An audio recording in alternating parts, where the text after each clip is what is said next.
Vulci was a rich and important Etruscan city.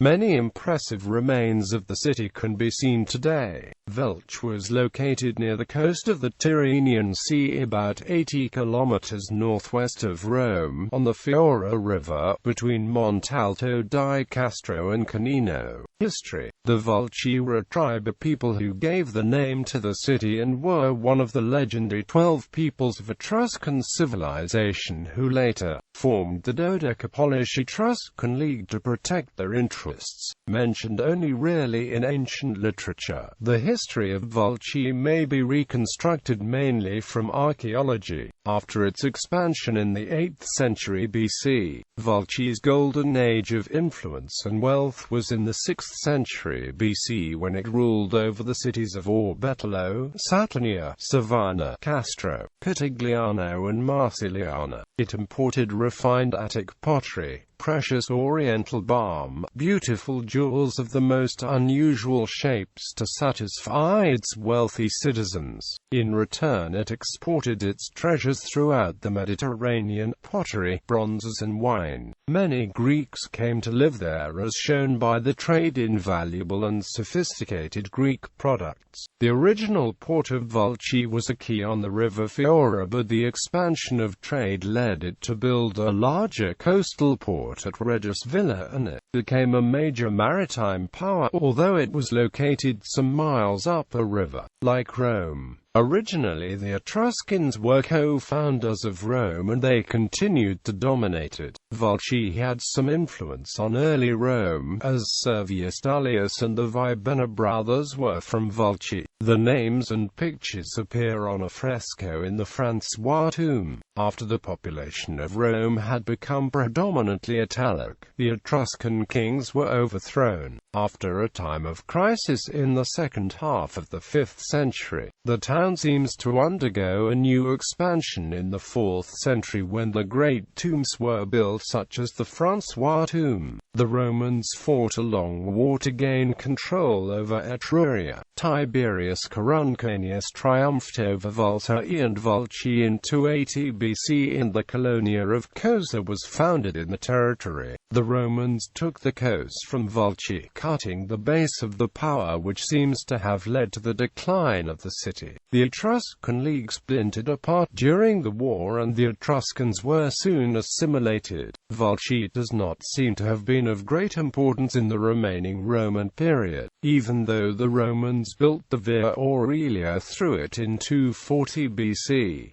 A surviving milestone gives the distance to Rome as 70 milia pars uim. Later Vulci became an episcopal see. The final abandonment seems to be in the 8th c. AD. The site. Recent excavations are discovering much more information on the history and importance of the city. Necropoli. The former wealth of the town was shown first by the discoveries made in its extensive necropolis from 1828 onwards. Greek vases, bronzes and other remains, many of which are now in the Vatican. By 1856 over 15,000 tombs had, it was calculated, been opened. These were entirely subterranean, and little of them is now to be seen on the site but a great tumulus, the Cucumula, and a few smaller ones. Many of the tombs date from the 8th century BC. The frescoes from the Francois tomb, discovered in 1857, illustrating Greek and Etruscan myths, are now in the Torlonia Museum at Rome. Another important burial chamber, the so-called Isis tomb, proved to be a rich source of finds, most of which are now in the British Museum. They were at one stage in the possession of Lucien Bonaparte, brother of Napoleon. City walls. The walls were built in the first half of the 4th c. BC before the wars with the Romans and are about 6.5 kilometers in circumference. Several sections can be seen. 3 impressive and strong defensive gates of the 5 originals are now exposed. The remains of the north gate show an imposing defensive structure. On its west external side a votive ditch was discovered which was rich in materials documenting a cult linked to fertility dating from the Hellenistic era until the end of the 1st century AD.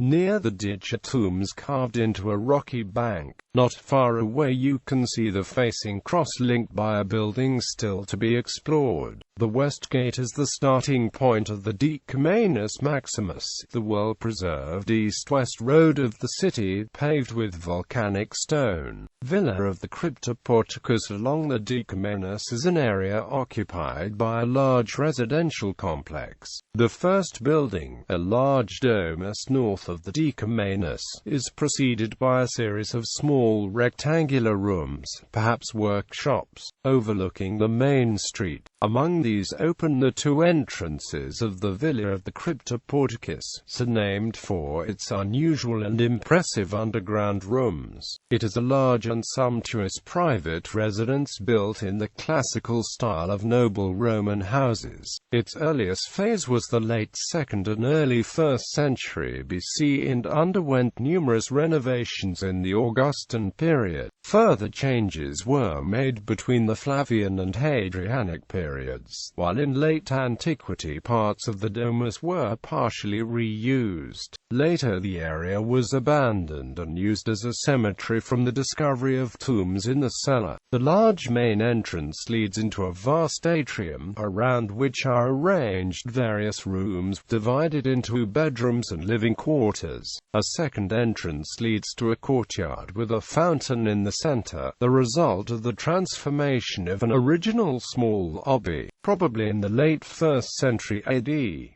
This leads to the main lobby and then the rectangular peristyle surrounded by columns on all 4 sides. At the northeastern corner of the peristyle are stairs giving access to the upper story which is lost. The rich floor mosaic which dates from the first phase of the domus is still preserved. The mosaics of the 2 rooms that open onto the porch are dated to the Augustan age. The porch overlooks a apsidal nymphaeum which includes a swimming pool probably built in imperial times. In the northwestern part are thermal baths that were reduced from 4 to 3 rooms in the restructuring of the Augustan age. They are composed of a dressing room, a Turkish bath and a room for hot water bath, covered with intact mosaic floors supported on columns of bricks to allow the circulation of hot air. Areas immediately south of the baths were a general sector for services directly connected with the Decumanus by a narrow private road. The underground part of the house, the Cryptoporticus,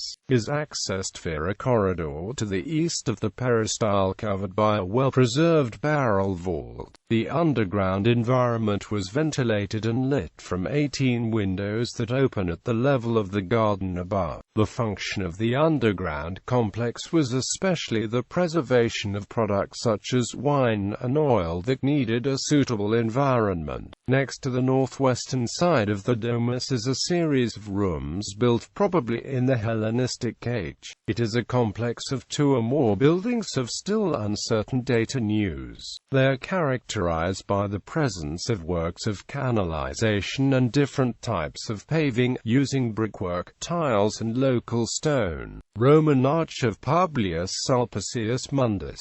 In 2003 the foundations of a triumphal arch were discovered on the Decumanus at the west side of the Roman Forum. Many fragments were found which allowed reconstruction of the arch, and a long inscription was also found which dedicated it to Publius Sulpicius Mundus, who was a Roman senator in around 100 BC.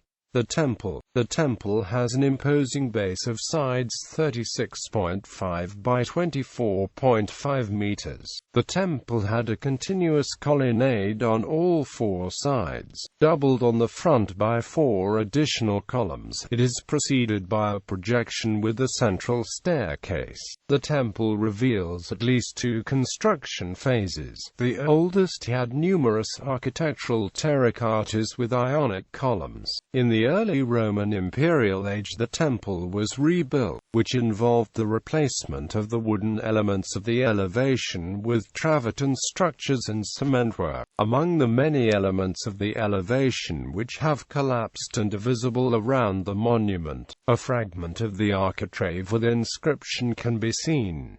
Late Roman Basilica. On the south side of the Decumanus is an absidal rectangular building, believed to be a late Roman basilica. Originally with a gabled roof, it has a small apse and shows a combination of building techniques in the walls, such as opus reticulatum and opus incitum. Ponte della Bardia. The Ponte della Bardia over the Fiora, a Roman bridge with a main arch of 20 meters span and 30 meters above the stream, was built upon an Etruscan bridge to carry the ancient road, and the Romans unusually incorporated an aqueduct on it leading to Vulci. The site also houses a Mithraeum. The Etruscan goddess Turrhenian was the patroness of Vulci.